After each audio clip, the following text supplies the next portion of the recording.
Hello नमस्कार दोस्तों, आप सभी का स्वागत है। दोस्तों अगर चैनल पर नए हो तो चैनल को सब्सक्राइब जरूर करें और प्रेस बेल आइकन को दबाना ना भूलें। इससे हम जब भी वीडियो डालेंगे आपके पास नोटिफिकेशन आ जाएगा। दोस्तों कहानी की शुरुआत करते हैं। प्राचीन समय की बात है। मगध देश की जनता में आतंक छाया हुआ था। अंधेरा होते ही लोग घरों से बाहर निकलने की हिम्मत नहीं जुटा पाते थे। कारण था उंगलीमाल डाकू।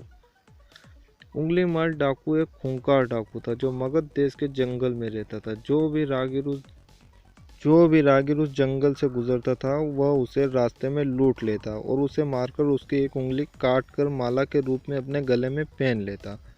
इसी कारण से लोग उसे उंगलीमाल डाकू कहते थे। उंगलीमाल डाकू ने प्रण लिया था कि वो 1000 लोगों को मार देगा। 999 लोगों को तो मार चुका था, बस एक और को मारना बाकी था। इसी डर से उस जंगल में कोई नहीं जाता। एक दिन उस गांव में महात्मा बुद्ध आए। लोगों ने उनका खूब स्वागत किया। महात्मा बुद्ध ने देखा वहां के लोगों में कुछ डर सा समाया हुआ था। महात्मा बुद्ध ने लोगों से इसका कारण जानना चाहा। लोगों ने बताया इस डर और आतंक का कारण है डाकू उंगलीमाल। वह निरपराध राहगीरों की हत्या कर देता। महात्मा बुद्ध ने मन में निश्चय किया कि उस डाकू से अवश्य मिलना चाहिए। बुद्ध जंगल में जाने को तैयार हो गए। गांव वालों ने उन्हें बहुत रोका क्योंकि वे जानते थे उंगलीमाल के सामने से बच पाना मुश्किल ही नहीं असंभव है। लेकिन बुद्ध अत्यंत शांत भाव से जंगल में चले जा रहे थे। तभी पीछे से एक आवाज कानों में पड़ी, ठहर जा, कहाँ जा रहा है। बुद्ध ऐसे चलते रहे मानो कुछ सुना ही नहीं। पीछे से और जोर से आवाज आई, मैं कहता हूँ ठहर जा। बुद्ध रुक गए। पीछे पलटकर देखा तो सामने एक खूंखार काला व्यक्ति खड़ा था। लंबा चौड़ा शरीर, बड़े हुए बाल, एकदम काला रंग, लंबे लंबे नाखून, लाल लाल आंखें। हाथ में तलवार लिए वह बुद्ध को घूर रहा था। उसके गले में उंगलियों की माला लटक रही थी। वह बहुत ही डरावना लग रहा था। बुद्ध ने शांत व मधुर स्वर में कहा, मैं तो ठहर गया, भला तू कब ठहरेगा। उंगलीमाल ने बुद्ध के चेहरे की ओर देखा। उनके चेहरे पर बिल्कुल भय नहीं था, जबकि जिन लोगों को वह रोकता था वे भय से थर थर कांपने लगते थे।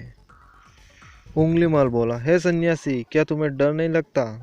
देखो मैंने कितने लोगों को मारकर उनकी उंगलियों की माला पहन रखी। बुद्ध बोले, तुझसे क्या डरना? डरना है तो उनसे डरो जो सचमुच ताकतवर है। उंगलीमाल जोर से हंसा, हे साधु, तुम मुझे क्या समझते हो? मैं ताकतवर नहीं हूँ। मैं तो एक बार में 10 लोगों के सिर काट सकता हूँ। बुद्ध बोले, यदि तुम सचमुच ताकतवर हो तो जाओ उस पेड़ के 10 पत्ते तोड़ लाओ। उंगलीमाल ने तुरंत 10 पत्ते तोड़े और बोला, इसमें क्या है, कहो तो मैं पेड़ ही उखाड़ लाऊं। महात्मा बुद्ध ने कहा, नहीं, पेड़ को उखाड़ने की जरूरत नहीं। यदि तुम वास्तव में ताकतवर हो तो जाओ इन पत्तियों को पेड़ से जोड़ दो।